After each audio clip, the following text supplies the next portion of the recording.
श्री राधे राधे। भक्तों, जो सच्चे प्रभु प्रेमी होते हैं उनके अंदर बहुत ज़्यादा सांसारिक चतुराई नहीं होती है। शायद ये बात सबको नहीं समझ में आएगी। लोग कहेंगे नहीं, बुद्धूपना ठीक नहीं होता है, लेकिन ज़्यादा चालाकी चतुराई भक्ति में सहयोगी नहीं होती है। सत्य बात है। ठाकुर जी उसको ज़्यादा प्यार नहीं करते हैं जो बहुत चतुर चालाक होता है। भले ही उसको साधना करने से कुछ लाभ हो जाए, लेकिन भगवान प्यार उसी को करते हैं जो बहुत ज़्यादा चतुर चालाक नहीं होता, सरल स्वभाव का होता है। और ऐसे व्यक्तियों को कई लोग ठग भी लेते हैं, लेकिन वे अपने को ठगा करके भी दुखी नहीं होते हैं, उसमें संतुष्ट रहते हैं। सांसारिक जीवन में शायद इस बात को लोग पसंद कम करेंगे, लेकिन भक्ति के मामले में तो यही बात है भक्तों। मैं आपको सूर्य प्रकाश जी राम भक्त संत की चरितावली सुना रहा था, और मैंने आपको बतलाया था कि इनको जब प्रभु का अनुभव नहीं हुआ था, दीक्षा भी नहीं लिए थे, तब भी बड़े ही अद्भुत रहने के व्यक्ति थे। 15 वर्ष की अवस्था में माघ मेला में प्रयाग में रहते थे, दुर्गा पंडा जी के यहाँ। उस समय कथा नहीं कहते थे, कथा का ज्ञान नहीं था, भगवान के प्रति लगाव बहुत था। गंगा जी स्नान करते और कच्ची पालक पाते थे, अर्थात कच्ची पालक खाते थे, बिना उबाले पालक का साग। 1 महीने तक दोनों टाइम ऐसी तपस्या थी इनकी। दूध मिल जाता था, दूध पी लेते थे शाम को, नहीं तो बस सुबह शाम पालक की पत्ती। और उनके बगल के ही खमाईपुर गांव के पास में एक पौलाहा तिवारी जी रहते थे तो वो बहुत नाम जापक प्रेमी भक्त भी थे। एक डिठौना में कल आपको बताया था, डिठौना नज़र से बचाने के लिए जैसे माँ बच्चे के लिए लगा देती है, ऐसे उनको लगा हुआ था। वो ये था कि रुपया ब्याज पर देते थे और ब्याज पर ब्याज लगा कर लेते थे।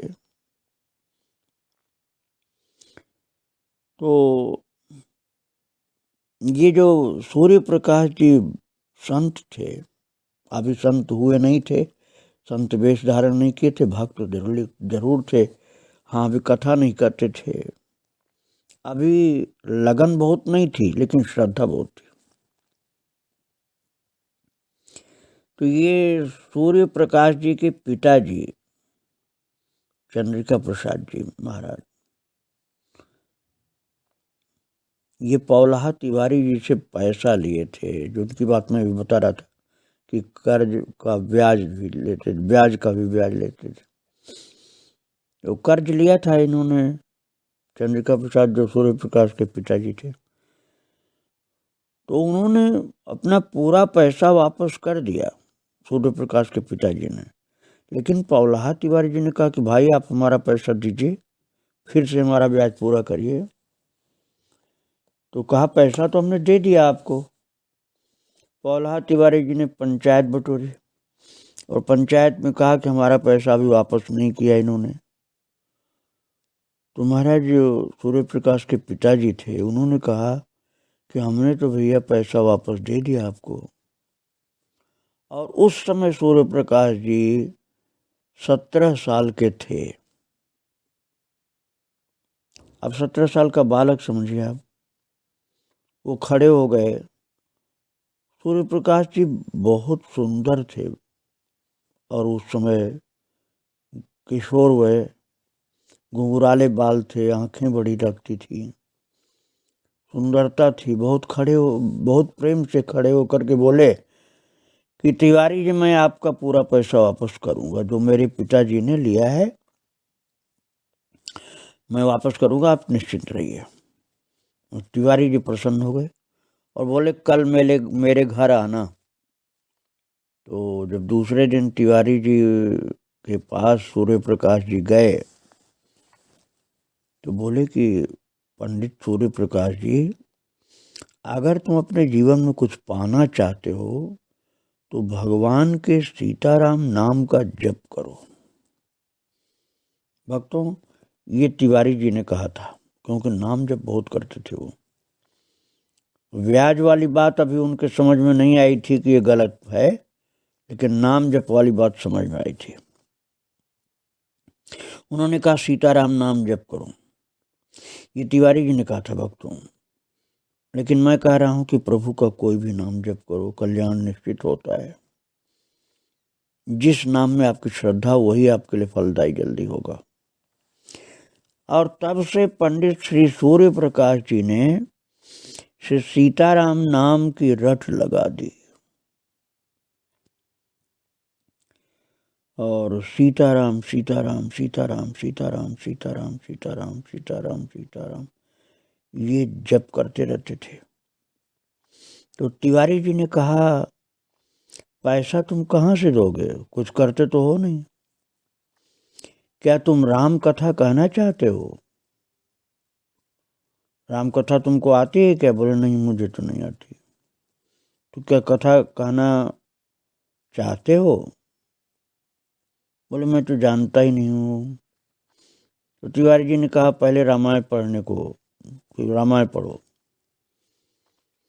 तो वक्तों कुछ गांव की बातें हैं जो आपको थोड़ा समझना पड़ेगा। तो क्योंकि ये गांव में रहते थे ना, इसलिए गांव की बात आपको थोड़ी समझनी पड़ेगी। तो ये दौरी चलाते थे, वहाँ की भाषा है भक्तों प्रतापगढ़ की। तो दौरी का मतलब ये है कि जब खेत से घर में गेहूं अन्न आ जाता है तब उस पर बैल चलाया जाता था। अब वो बैल वाला जमाना नहीं है। अब जो उसको मड़ाई करने के लिए, शायद उसको थ्रेशर कहते हैं जहाँ तक मुझे याद है, तो बैल पहले चलते थे, अब उसको मशीन से निकाला जाता है। ट्रैक्टर में मशीन लगी रहती है। लेकिन उस समय जब बैल चलते थे तो भूसा बन जाता था और अन्न निकलता था अलग छटाई करके। तो जो हवा में उसको छांटते थे, हवा में उसको ऊपर से डालते थे तो भूसा अलग हो जाता था, अन्न अलग हो जाता था। इसी को कहीं ओसाई करना बोलते थे, कहीं दौरी चलाना बोलते थे। ये किसानों की बोली भक्तों। इस तरह 2 बार दौरी चलाते, कहीं ओसाई करना भी बोलते हैं भक्तों। तो महाराज रामायण याद करते रहते थे, ऐसा काम करते समय भी रामायण याद करते रहते थे। और भक्तों आपको आश्चर्य होगा कि ऐसे काम खेत के अनाज के घर के काम करते करते रामायण रटते रहते थे और पूरी रामायण सूर्य प्रकाश जी ने कंठस्थ कर ली थी, पूरी रामायण। और श्री चैतन्य महाप्रभु की तरफ से इतना बढ़िया सूत्रधर थे, सूत्रधर का तात्पर्य तीव्र मेमोरी पावर समझिए, याददाश्त इनकी बहुत अच्छी थी। जो सुनते थे याद हो जाता था। और तिवारी जी से कहे कि हमको रामायण याद हो गई है, वही तिवारी जी जो ब्याज से रुपए इनके पिताजी जिससे लिए थे। तो तिवारी जी बोले तुम चले जाओ बिलासपुर, वहाँ फला प्रेमी हैं, उनसे मिल करके तुम राम कथा कह करके जो पैसा मिले उससे हमारा ब्याज पूरा कर देना। बड़े धैर्य के साथ आपको सुनना पड़ेगा ये। तब आप मतलब सूर्य प्रकाश जी गांव के किसी पंडित जी के साथ बिलासपुर गए, और जब बिलासपुर में उतरे तो ट्रेन से, तो उन पंडित जी सूर्य प्रकाश जी ने पूछा पंडित जी से, कहाँ जाओगे? पंडित श्री सूर्य प्रकाश जी बोले कि आपके साथ आया हूँ। तो बोले कि मेरे साथ नहीं जा सकते। उन पंडित जी ने सूर्य प्रकाश जी से ऐसा कहा, वहीं छोड़ दिया उनको। तो वहाँ एक बरगद का पेड़ था, वो पंडित जी अब उनको साथ नहीं ले गए, तो वहीं रुक गए। वो बरगद माने वट वृक्ष का पेड़, जो वट वृक्ष था वो बड़ा स्थान था शंकर जी का, बहुत छायादार वट वृक्ष था। बड़े धैर्य के साथ सुनिए कैसे चमत्कार हो रहा है इनके साथ। वहीं बैठे वट वृक्ष के नीचे और सोचने लगे कहाँ जाऊं। तभी वहां एक वकील साहब आ गए, देखे लड़का बड़ा सुंदर है। बोले कहाँ से आए हो? तो उन्होंने बताया उत्तर प्रदेश यूपी से आया हूँ। पूछे कौन हो? बोले मेरा नाम पंडित सूर्य प्रकाश मिश्र है। क्या करते हो? बोले कथा कहता हूँ। तो उन्होंने कहा कि फलाने दाऊ जी हैं जो मालगुजार होते हैं, जो जमीन के मालिक होते हैं और राम कथा के बड़े प्रेमी हैं, उनके यहाँ जाके कथा सुनाओ। अब देखिए कैसे ठाकुर जी ने इनके लिए व्यवस्था की। बिल्कुल गरीब थे, कुछ पास में था नहीं इनके, लेकिन वो कौन आया भगवान जाने, भगवान ही आए कि भगवान को कोई सिद्ध संत आया। उन्होंने बता दिया कि वो दाऊ जी जो हैं वो उस जगह उस गांव में रहते हैं, जो जमीन के माल उस समय जमींदार होते थे वक्त। तो उनके घर गए, वो बता दिया उन्होंने कि वो बहुत कथा के प्रेमी, उनके यहाँ कथा करो। वकील साहब आए थे, वो बता दिए। और जब गए तो वहाँ दाऊ जी नहीं मिले। वहाँ लोगों ने बताया कि वो दूसरे गांव में गए हुए हैं। फिर उस गांव में गए, उस गांव में कुछ लोग मिले, वहाँ भोजन की व्यवस्था हुई सूर्य प्रकाश जी की। भोजन अपने हाथ से बनाते थे, पक्का नियम था, स्वयं पाकी थे। रात में कथा हुई और कथा इतनी सुंदर हुई, मैं आपको पहले बता चुका कि इनको रामचरितमानस पूरा कंठस्थ हो चुका था। इतनी सुंदर भावपूर्ण कथा कहे कि फिर वहां के लोगों ने कहा कि महाराज आप जाना नहीं, कथा बहुत सुंदर आपकी है। 1 महीने तक कथा कहे, और 1 महीना कथा कहने के बाद 10 रुपया मिला। अब आज का 10 रुपया आप नहीं समझ लेना, 10 रुपया आप चांदी का समझ लो, मतलब 10,000 के लगभग हुआ, 8-9 हजार, 10,000 महीने भर में मिला। वो 10 रुपये घर भेज दिया, और 10 रुपया उन दिनों बहुत था भक्तों, कम से कम 10,000 आज कर समझिए। तो गांव की देहात जनता जो थी वो उसमें से गरीब लोग ज़्यादा थे। तो कई तो ये कहने लगे कि 10,000 रुपया इसको कौन दे देगा, कहीं चोरी किया है। और कई तो ईर्ष्यालु थे, कई असहनशील थे जो कहते थे इतना पैसा कहाँ से कमा लेगा पंडित। तो बुराई लोग करने लगे। भक्तों में परीक्षाएं होती हैं, इनको सहन करना पड़ता है, और सहन करने से ही रास्ता आगे साफ मिलता, बढ़ते हैं आगे। तो उसके बाद 4 महीने तक बिलासपुर में ही किसी और जगह पर कथा होती रही। वहाँ सूर्य प्रकाश पंडित जी को, तब ये संत नहीं थे, तो इन्होंने भगवान की कथा शुरू कर दी थी। साधु वेश धारण भी किया नहीं था। 90 रुपये वहाँ प्राप्त हो गए इनको, और वो 90 रुपये लेकर के फिर अपने गांव आए। भक्तों, जो कथा आप सुन रहे हैं ना, इसमें एक संत का चरित्र आपको सुनाया जा रहा है। किस किस प्रकार से प्रभु आगे बढ़ाते हैं, किस प्रकार से एक मनुष्य को एक महान पुरुष बना देते हैं, ये बहुत समझने की बात है। 90 रुपए जो ले करके आए, मतलब 90,000 आप समझिए, तो उन्होंने जो उनके पिताजी कर्जा चुकता कर चुके थे, वो कर्जा दोबारा तिवारी जी ने मांगा था और वो पैसा उन्होंने पूरा का पूरा उनको दे दिया कि आपका कर्जा है, आप लीजिए। तिवारी जी पैसा तो ले लिए, लेकिन उनके ऊपर प्रसन्न होकर हृदय से लगा लिया। और भक्तों, प्रभु की कैसी कृपा हुई सूर्य प्रकाश जी के ऊपर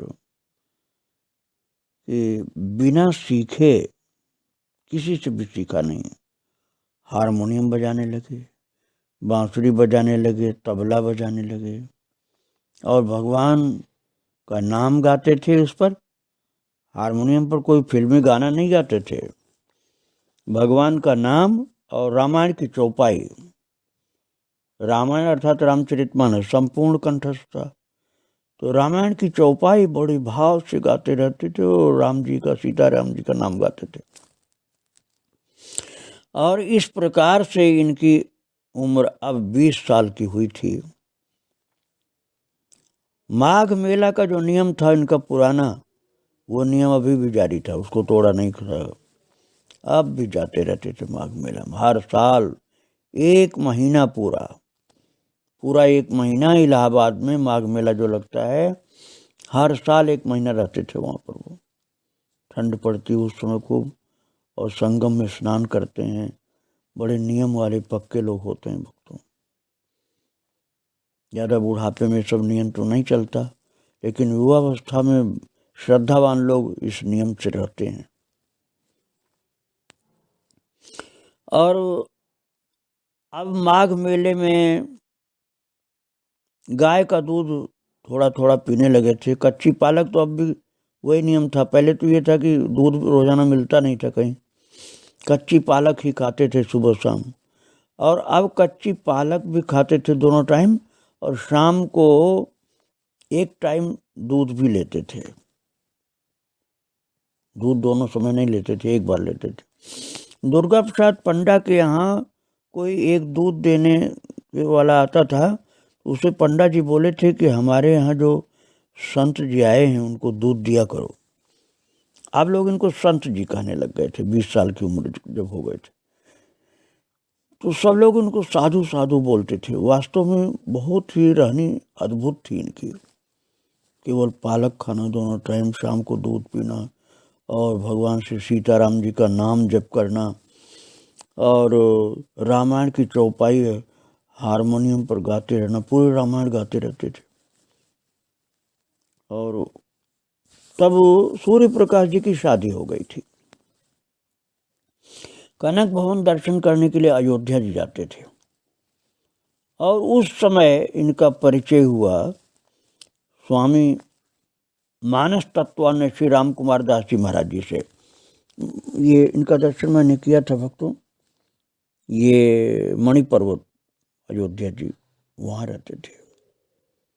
मैंने आपको चक्र जी की चरितावली में भी सुनाया था कि चक्र जी के मित्र थे मानस तत्वानंद श्री राम कुमार दास जी, जो राम ग्रंथागार वाले, लाइब्रेरी बहुत बड़ी उनकी अपनी। तो मणि पर्वत के पास में बहुत प्रसिद्ध थे, अब शरीर उनका नहीं है। उन दिनों पूरे भारत ही नहीं, पूरे विश्व के मानस के सबसे बड़े विद्वान माने जाते थे। 4 वेद, 6 शास्त्र, 18 पुराण, गीता, भागवत, इन सब का बड़ा अच्छा अध्ययन था इनका। बहुत अच्छी तरह से कंठस्थ था सब। तो उनके पास भी जाते थे सूर्य प्रकाश जी। और पंडित सूर्य प्रकाश जी अब कथा कहने में बहुत भाव से, प्रेम से, आनंद विभोर होकर कथा कहने में लग जाते थे। कभी भी कथा कहने में अरुचि नहीं इनको होती थी, बहुत प्रेम होता था और लोग बुलाने आते थे जगह जगह से। तो दिलीपपुर के राजा उस समय जो थे उन्होंने बुलाया और वहाँ कथा कहने के लिए गए। मंच पर बैठे, श्री राम कथा बहुत भाव से कहते थे, कई चीजें तो कविता में ही बोलते थे। कविता में ही गा करके कहा, कहो तो बाल कांड में गाऊं, कहो अयोध्या कांड सुनाऊं, या कहो अरण्य राखूं, या कहो किष्किंधा भाखूं। इस तरह से ज़्यादातर कविता में बोलते थे और कवित्व बना बना करके कहते थे। तो वहाँ के राजा साहब के जो पुरोहित जी थे वो खड़े हो गए, जो बहुत अच्छे विद्वान थे। उन्होंने 2 चौपाई दी और कहा कि इसी की व्याख्या आप करिए। मत कीरति गति भूति भलाई, जब जहि जतन जहाँ जहि पाई, सो जानब सत्संग प्रभाऊ, लोकं वेदन आन उपाऊ। उन्होंने पुरोहित जी ने कहा, राजा के पुरोहित जी ने, कि आप इसी की व्याख्या करिए।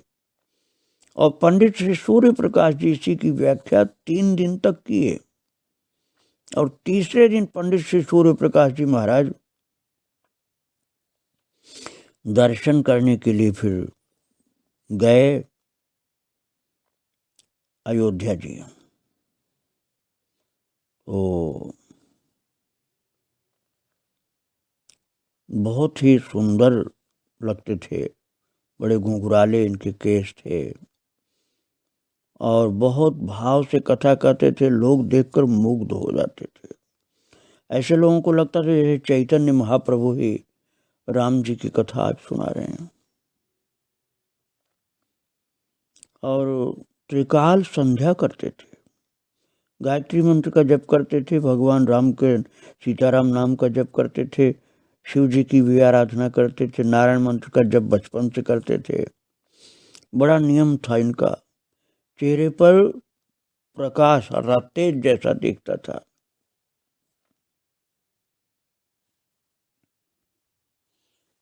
कथा की सरसता इतनी अच्छी थी भक्तों कि इनको बड़े बड़े महापुरुषों का आशीर्वाद मिला। भाव से, प्रेम से संत लोग इनको आशीर्वाद देते थे, क्योंकि ये तो अभी लगभग 20 वर्ष के थे और बुजुर्ग विद्वान संत लोग भी आते थे तो इनको आशीर्वाद दे जाते थे। और जब ये 22-23 साल के थे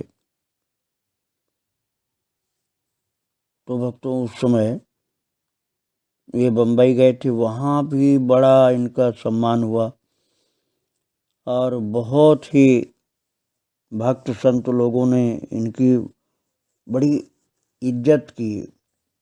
बहुत प्रसिद्ध हुए वो सूर्य प्रकाश जी।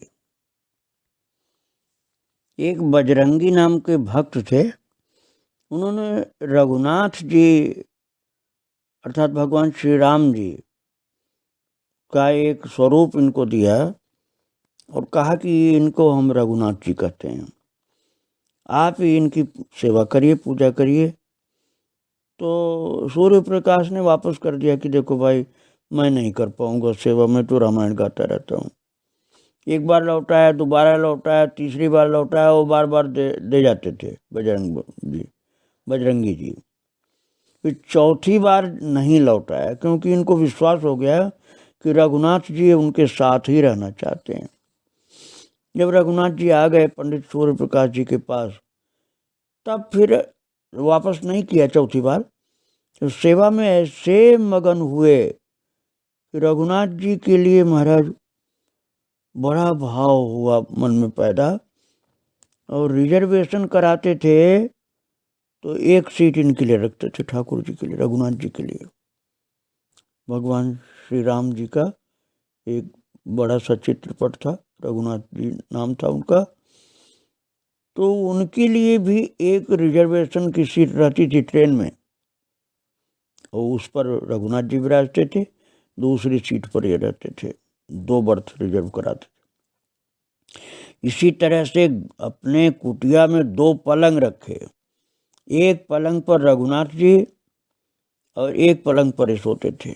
और उठ उठ करके रघुनाथ जी को देखते थे कि इनके ऊपर रजाई सही है कि नहीं है, गद्दा रजाई ओढ़ने का कपड़ा सब इंतजाम रखते थे।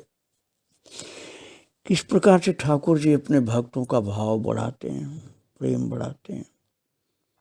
रघुनाथ जी नाम से प्रभु आ गए थे भगवान राम जी, और अब उनकी सेवा करते करते रामायण पहले से कंठस्थ था, कथा इतनी अच्छी करते थे और भगवान का नाम गाते रहते थे। अब ये ठाकुर जी बजरंगी नाम के भक्त ने जो रघुनाथ जी को दिया, अब रघुनाथ जी की सेवा में एकदम दीवाने हो गए। उनके लिए सब कुछ अपने से भी ज़्यादा अच्छा इंतजाम रखते थे। और अब इस प्रकार से भगवान की भक्ति का विस्तार होने शुरू हो गया। आगे का चरित्र मैं आपको फिर सुनाऊंगा। आज इनको प्रणाम करके यहीं विराम दे रहा हूँ भक्तों। श्री राधे राधे, जय श्री राधे।